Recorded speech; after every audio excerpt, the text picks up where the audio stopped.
Dr. Lindau, you are the director of the program in Integrative Sexual Medicine, which is a clinic located at the University of Chicago. Tell us about the focus of your work. Well, the focus of my work is specifically addressing sexuality issues in women and girls who've had cancer.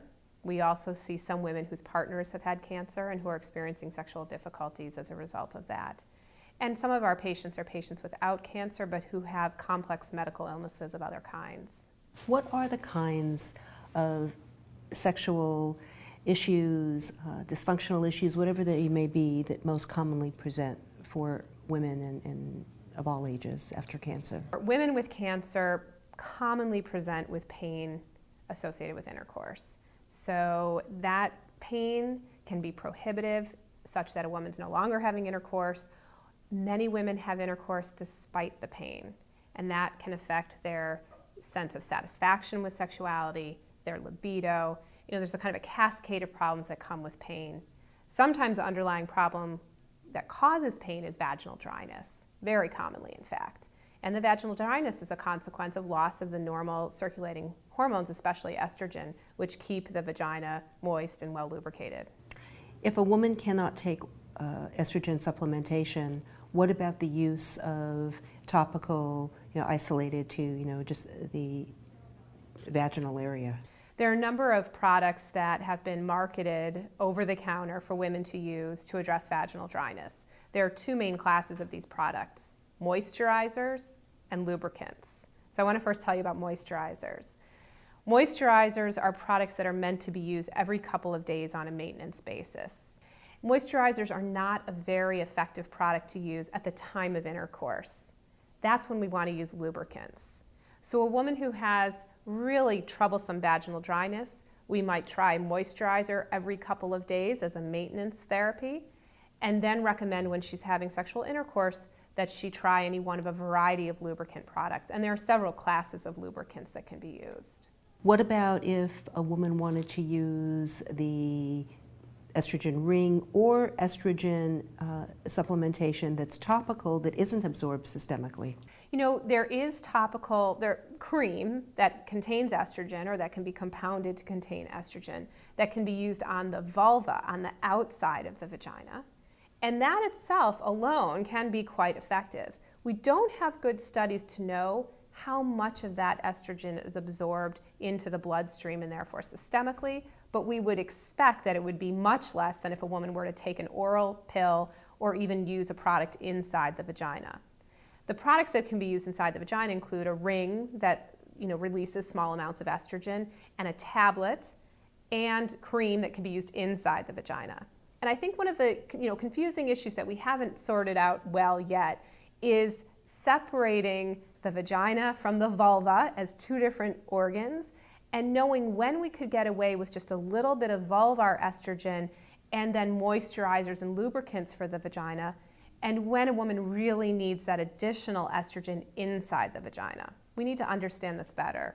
What about the use of testosterone and even the idea that a woman, especially before she has her surgery, gets a baseline to know where is her estrogen and her testosterone, basically a hormonal panel prior to surgery, so physicians know, all right, when they repeat the blood test, they have a point of reference to figure out what they can do to balance this person out a bit. No, I think this is a very interesting idea, that we might assess a woman's sex hormone status and physiology before she undergoes any treatment at all for her cancer, if for no reason other than to give her that information. Because patients it's very empowering, and patients really wonder, is it in my head or is it something physiological? And just knowing can be therapeutic.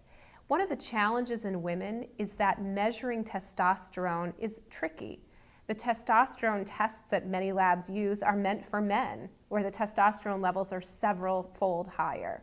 And so we need to make sure that we're using appropriately sensitive tests for testosterone to even get a reliable level. And so while a woman, pretty much we all know what some of the side effects are when you have low estrogen, what would be some of the side effects or the symptoms that a woman might experience if she has really low testosterone? You know, we have seen in women who've had their ovaries removed. Now, the ovaries are a very important source of testosterone or androgen in women. So women who are menopausal by virtue of having their ovaries removed do show signs of low libido that seems to be associated with that abrupt loss of testosterone. And in fact, it's in that population of women where testosterone and maybe even drugs like sildenafil, or the drugs that are being used to treat men for erectile dysfunction, might have their most effect in that population of women.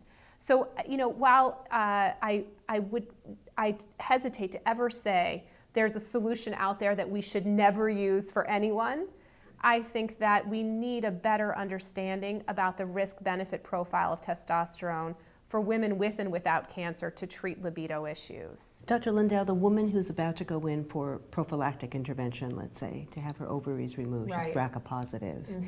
And the real fear of, especially if they're on the younger side, I'm going to wake up and I'm not going to have my ovaries and I'm not going to have a libido, and a lot of these women are fortunate. They are given supplementation. They're not at risk, and many times they wake up and there's a patch on their rear. Talk to us about some of the intervention and the concern that we deal with women who do not have cancer but are going in an effort to prevent a cancer, but there's a byproduct to that. Well, this is such an important question because now that we have enough knowledge about genetics, and we'll continue to get more and more, we're able to offer women an option to reduce their risk for developing cancer once we've detected a genetic risk.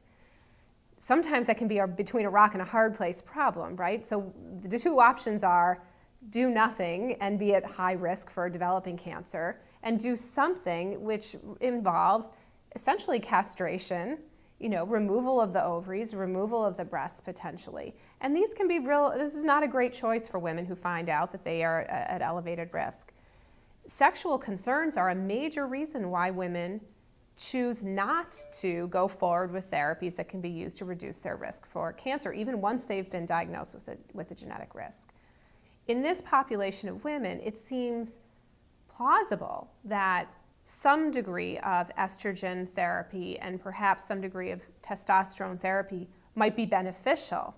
The question is, how do those benefits balance out against the risks? And what's so frustrating is we don't yet have the information we need to fully counsel women about that.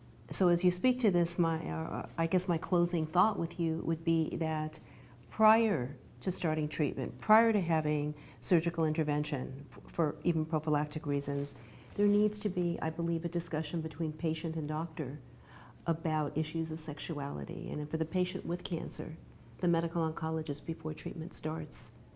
This should be part of the dialogue.